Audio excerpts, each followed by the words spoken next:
ಹಿದಾಯತುಲ್ ಇಸ್ಲಾಂ ಮದ್ರಸಾ ತೆಕ್ಕಾರು. ಇಂದು ಈ ಆವರಣ ಶಾಂತವಾಗಿದೆ. ಆದರೆ ಈ ಶಾಂತತೆಯೊಳಗೆ ಸಾವಿರ ಹೃದಯಗಳ ಧ್ವನಿ ಕೇಳಿಸುತ್ತಿದೆ. ಇದು ಕೇವಲ ರಜೆ ಘೋಷಣೆ ಅಲ್ಲ, ಇದು ಒಂದು ಭಾವನಾತ್ಮಕ ವಿದಾಯ ಕ್ಷಣ. ಗುರು ಮತ್ತು ಶಿಷ್ಯರ ನಡುವಿನ ಪವಿತ್ರ ಬಂಧದ ಸಾಕ್ಷಿ. ಒಮ್ಮೆ ಇದೇ ತರಗತಿಗಳಲ್ಲಿ ಕುಳಿತು ಅಲಿಫ್ ಬಾ ತಾ ಕಲಿತ ಈ ಮಕ್ಕಳು ಇಂದು ಅದೇ ಗುರುಗಳ ಮುಂದೆ ನಿಂತು ಕಣ್ಣೀರಿನಿಂದ ಧನ್ಯವಾದ ಹೇಳುತ್ತಿದ್ದಾರೆ. ಹೌದು, ಕುರಾನಿನ ಅಕ್ಷರಗಳನ್ನು ಮಾತ್ರವಲ್ಲ, ಜೀವನದ ಅರ್ಥವನ್ನು ಕಲಿಸಿದವರು ಈ ಗುರುಗಳು.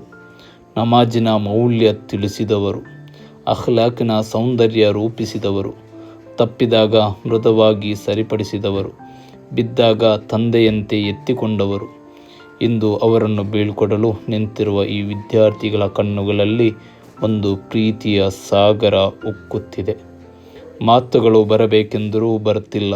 ಹೃದಯದಲ್ಲಿ ತುಂಬಿರುವ ಕೃತಜ್ಞತೆ ಕಣ್ಣೀರಾಗಿ ಹರಿಯುತ್ತಿದೆ. ಈ ಕಣ್ಣೀರು ದುಃಖದವಲ್ಲ, ಇದು ಪ್ರೀತಿಯ ಶುದ್ಧ ರೂಪ, ಇದು ಗೌರವದ ಪ್ರತಿಜ್ಞೆ. ಇದು ಗುರುಗಳೇ, ನಿಮ್ಮ ಪಾಠ ನಮ್ಮ ಜೀವನದ ದಾರಿ ಎಂಬ ಮೌನ ವಾಗ್ದಾನ. ಮದ್ರಸದ ಗೋಡೆಗಳು ಇಂದು ಈ ಕ್ಷಣವನ್ನು ನೆನಪಿನಲ್ಲಿ ಕಾಯ್ದುಕೊಳ್ಳುತ್ತಿವೆ. ಪ್ರತಿ ಬೆಂಚ್ ಈ ಮಕ್ಕಳ ಕನಸುಗಳನ್ನು ಹೊತ್ತುಕೊಂಡಿವೆ. ಪ್ರತಿ ತರಗತಿಯಲ್ಲಿ ಗುರುಗಳ ಸ್ವರ ಇನ್ನೂ ಪ್ರತಿಧ್ವನಿಸುತ್ತಿದೆ. ಗುರು ಎಂದರೆ ಕೇವಲ ಪಾಠ ಹೇಳುವವನು ಅಲ್ಲ, ಅವನ ಹೃದಯಗಳಲ್ಲಿ ಬೆಳಕು ಹಚ್ಚುವ ದೀಪ, ಅವನ ವ್ಯಕ್ತಿತ್ವ ರೂಪಿಸುವ ಶಿಲ್ಪಿ, ಅವನ ದುನಿಯಾ ಮತ್ತು ಆಖಿರತ್ ಎರಡರ ಯಶಸ್ಸಿಗೂ ದಾರಿ ತೋರಿಸುವ ಮಾರ್ಗದರ್ಶಕ. ಇಂದು ಕಣ್ಣೀರಿನಿಂದ ವಿದಾಯ ಹೇಳಿದರೂ ಈ ಬಂಧ ಎಂದಿಗೂ ಮರೆಯುವುದಿಲ್ಲ. ಗುರುಗಳ ದುಆಗಳು ಸದಾ ಮಕ್ಕಳ ಜೊತೆ ಇದ್ದೇ ಇರುತ್ತವೆ. ಅವರ ಪಾಠಗಳು ಜೀವನದ ಪ್ರತಿಯೊಂದು ಹೆಜ್ಜೆಯಲ್ಲಿ ಬೆಳಕಾಗುತ್ತದೆ. ಯಾ ಅಲ್ಲಾಹ್, ಗುರುಗಳೇ, ಈ ಗುರುಗಳಿಗೆ ಆರೋಗ್ಯ, ಶಕ್ತಿ ಮತ್ತು ದೀರ್ಘಾಯುಷ್ಯವನ್ನು ನೀಡು. ಅವರ ಸೇವೆಯನ್ನು ಕಬೂಲು ಮಾಡು. ಈ ವಿದ್ಯಾರ್ಥಿಗಳ ಜ್ಞಾನ, ತಾಳ್ಮೆ ಮತ್ತು ಯಶಸ್ಸು ನೀಡು.